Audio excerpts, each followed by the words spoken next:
Mereka berniat bekerja sama untuk memastikan Lindong tidak lolos ke babak selanjutnya. Lindong merasa heran dengan mereka yang begitu akrab, tidak seperti dirinya dan Lin Langtian. Mereka berdua adalah Lu Kui dan Hu Wu dari Sekte Gunung, mereka telah mendengar mengenai kekuatan Lindong yang sebanding dengan Lin Langtian. Meski 1 lawan 1 mereka bukanlah tandingan Lin Langtian, tapi Lin Langtian sekalipun akan kalah jika melawan mereka berdua sekaligus.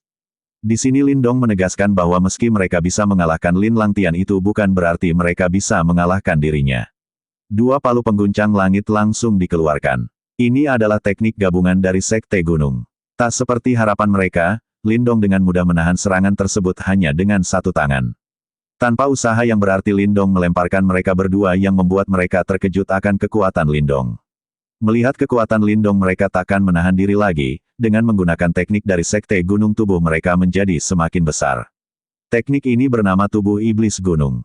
Dengan transformasi kera iblis berhasil menjatuhkan mereka. Bahkan saat mereka telah menyerah Lindong tak mau menghentikan serangannya. Serangan terakhir Lindong sepertinya tak bermaksud mengenai keduanya melainkan hanya untuk membuat mereka takut. Dengan kemenangan ini Lindong secara otomatis melaju ke tahap selanjutnya. Ia keluar dari ruangan tersebut dan menuju sebuah lorong.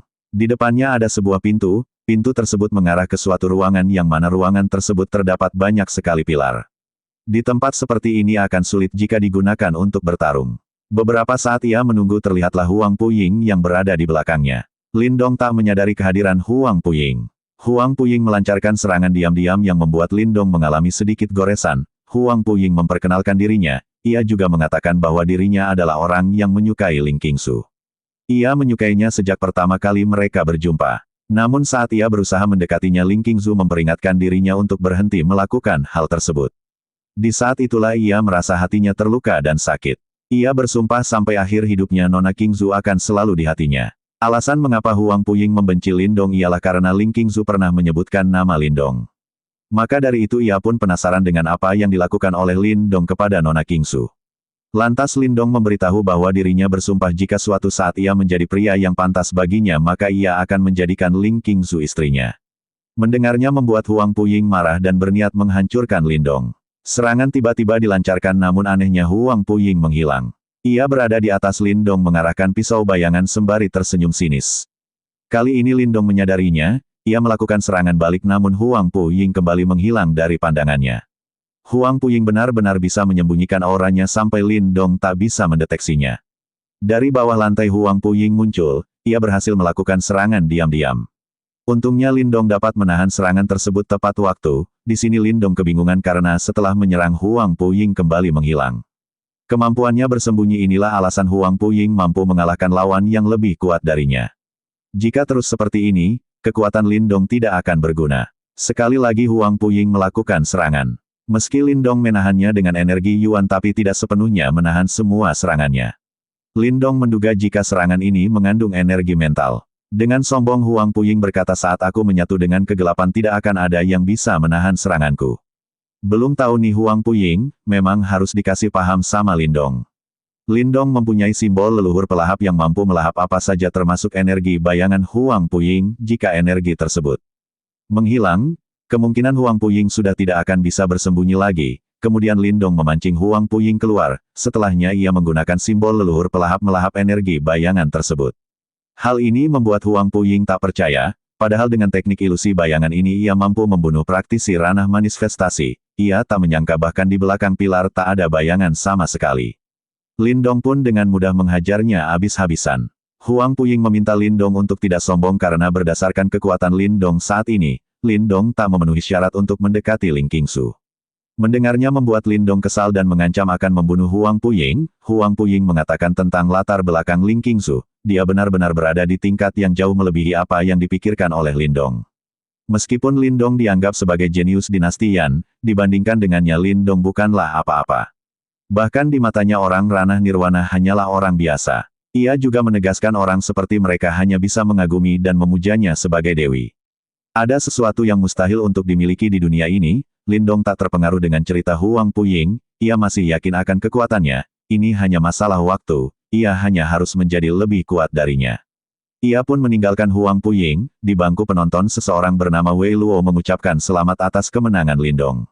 Bahkan Sang Kaisar Mo Jingtian juga memuji kedua wakil klan Lin kali ini, meski begitu tak membuat semua orang senang atas kemenangan klan Lin, menurut mereka Lin Langtian dan Lin Dong masihlah bukan lawan dari pangeran ketiga. Di babak kedua ini, tak ada seorang pun yang mampu menahan lebih dari 20 pukulan pangeran ketiga. Menurut Wang Lei, Lin Dong ini sangat beruntung. Bahkan mempunyai senjata sihir yang bisa membatasi pergerakan bocah dari keluarga Huangpu. Mendengar pernyataan tersebut Lin Fan merasa sedikit kesal. Lagi-lagi Wang Lei mengungkit kejadian 20 tahun lalu di mana saat itu posisi klan Lin telah diambil oleh klan Wang. Lin Fan meminta Wang Lei mengkhawatirkan klannya sendiri karena tahun ini klan Wang hanya diwakili oleh Wang Song. Jika Wang Song kalah keluarga Wang sudah dipastikan akan pulang dengan tangan kosong sambil meratapi nasib. Wang Lei hanya tertawa mendengar perkataan Lin Fan. Dan akan melihat apakah klan Lin cukup beruntung tahun ini, dalam hati Lin Fan berharap Lin Dong akan berhati-hati karena lawan selanjutnya akan sangat kuat.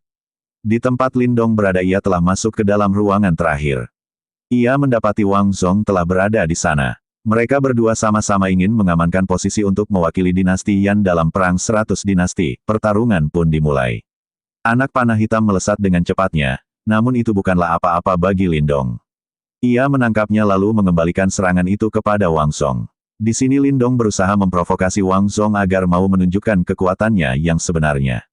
Perkataan itu membuat Wang Song seketika ingin mengakhiri pertarungan dengan serangannya kali ini dengan tombak iblis darah Asura. Tak mau kalah Lin Dong juga menggunakan tombaknya. Menurut legenda, siapapun yang memakai tombak iblis darah Asura akan menerima efek yang sangat besar bahkan bisa menjadi gila. Diketahui semenjak tombak tersebut diwariskan oleh leluhur klan Wang, tak ada yang bisa menggunakannya. Tak disangka Wang Song mampu menggunakan tombak tersebut. Benar saja Lin Dong tak mampu menahan serangan tombak tersebut. Setelah beberapa saat aliran darah Lin Dong menjadi tidak terkontrol. Ini adalah pengaruh dari energi tombak tersebut. Untung saja Lin Dong mempunyai simbol leluhur pelahap yang bisa menyerap energi tersebut. Melihat triknya tidak mempan, Wang Song berniat mengeluarkan kekuatan penuh dari tombaknya tersebut. Lin Dong menahan serangan tersebut dengan puncak penjara berat.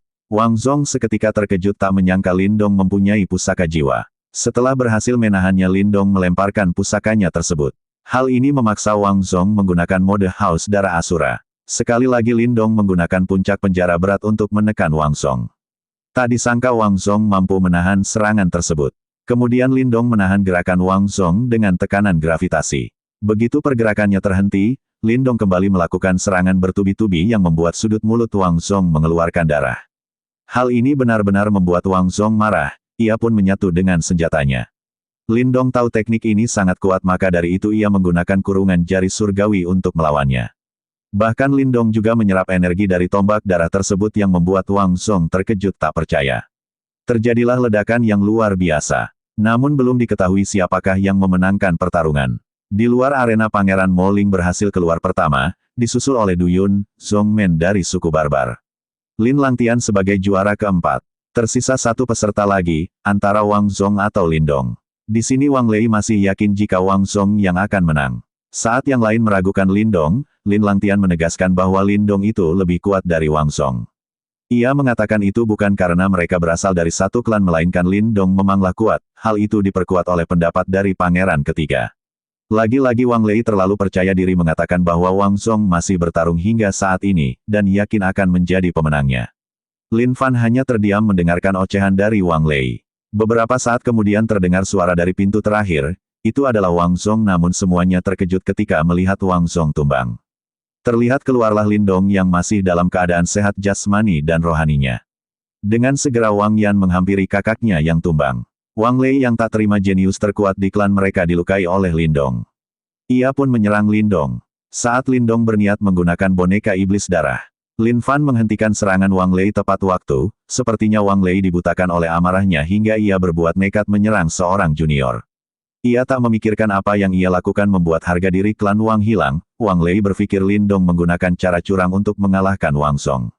Ia yakin jika tidak, Wang Song tidak akan kalah. Lin Fan meminta Wang Lei menerima kekalahannya. Aturan turnamen ini dibuat oleh banyak keluarga di seluruh dinasti. Jika Wang Lei merusaknya, keluarga Wang pantas didiskualifikasi dari turnamen penyisihan selanjutnya. Mendengar kata-kata Kaisar, Wang Lei tak bisa berbuat apa-apa dan meminta Wang Yan untuk membawa kakaknya. 5 terbaik telah diputuskan. Kaisar berharap mereka mendapatkan hasil yang bagus. Singkat cerita mereka kini telah berada di rumah tamu kekaisaran.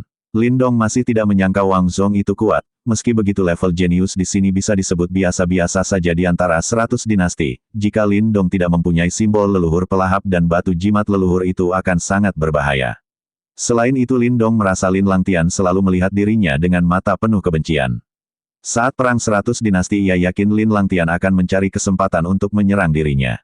Jika saja Lin Langtian mau bekerja sama dengan dirinya, mereka pasti bisa melakukan terobosan saat perang 100 dinasti. Lindong dikagetkan dengan leluhur klan yang datang. Ia ingin berbicara dengan Lindong. Setelah memastikan keadaan Lindong baik-baik saja, leluhur Lin Fan mengutarakan kedatangannya.